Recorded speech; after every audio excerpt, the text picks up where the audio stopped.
Ilang mga 18 fans, especially ang mga Christian or believers na fan ng SB19 or 18 Christian, sila po yung mga um, sumusunod sa kautusan ng Biblia. Bilang isang Kristiyano, nandoon yung pagsunod sa Bible. At ito po ang nakakagimbal. Mula sa SB19 official, we are guided by the universe, our story written in the heavens, and when the six heavenly bodies align in the sky, we are to witness the end and a new beginning. CNN, six planets are to align on Saturday, creating a planetary parade that will be visible to sky gazers across the globe. World Digital Song Sales, 666 is equals to 18. Bago natin basahin ang komento ng mga 18 or fans ng SB19, ano nga ba ang sinasabi ng Biblia sa numero na 666? Sa konteksto ng Revelation 13, ang 666 ay tumutukoy sa isang makapangyarihang personahe na tinatawag na The Beast, na madalas inuugnay sa Antichrist sa interpretasyon ng Kristiyano.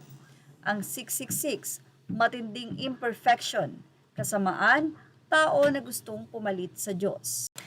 Dahil sa naging post na ito ng SB19 at sa kamakailan lamang ay naging parada nila na sila ay nakasuot ng overall, nakatalukbong ang mga ulo, at eto na nga ang lumabas sa nasabi nga pong numero, although siguro wala lang ito sa kanila. Pero dapat daw ay maging aware ang SB19 sa ganito dahil hindi ito biro. Narito po ang naging komento ng ilang fans nila na talagang mahal ang SB19.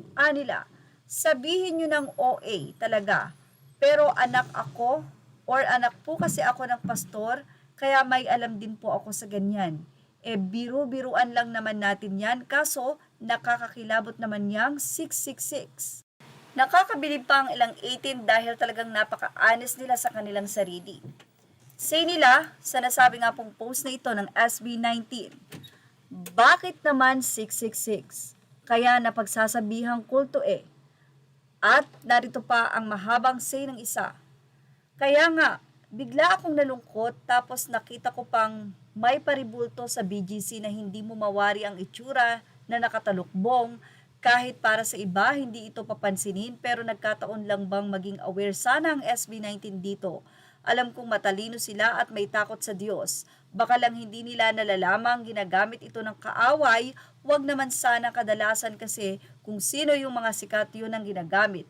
Madami nang nagmamahal sa SB19, kaya please tayong mga nagmamahal sa kanila, pakisali sa prayer na hindi magamit ng kaaway. At ang Diyos pa din, dapat ang itinataas, hindi ang kung sino man. Kahit sobrang sikat na, sana maging aware pa din, baka nga lumilihis na sa kalooban ng Diyos. For me lang naman, sabi nga, kung mahal mo dapat, paalalahanan mo, huwag nyo sanang ikasama ang opinion ko. Actually, sabi nga sa Bible, open rebuke is better than a secret love.